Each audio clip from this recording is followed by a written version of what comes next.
સાક્ષાત અહીંયા બિરાજમાન થઈ છે. ક્યાં ક્યાં છે?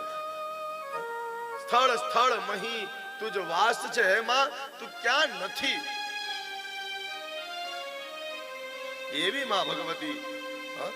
બસ ખાલી આપણે એનું શરણું લેવાનું છે.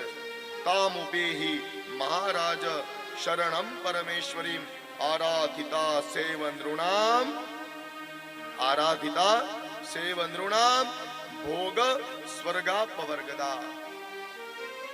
બસ આપણે આ મોહ માયામાંથી દૂર થવાનું છે. આ જગતની વાત છે, અજબ આ જગત છે, ઊંડા એના પાયા, અને બધું જાણવા છતાં મેલાતી નથી માયા.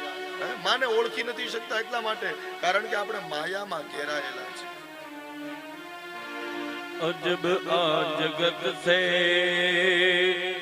ઊંડા એના પાયા, બધું જાણવા છતાં મેલાતી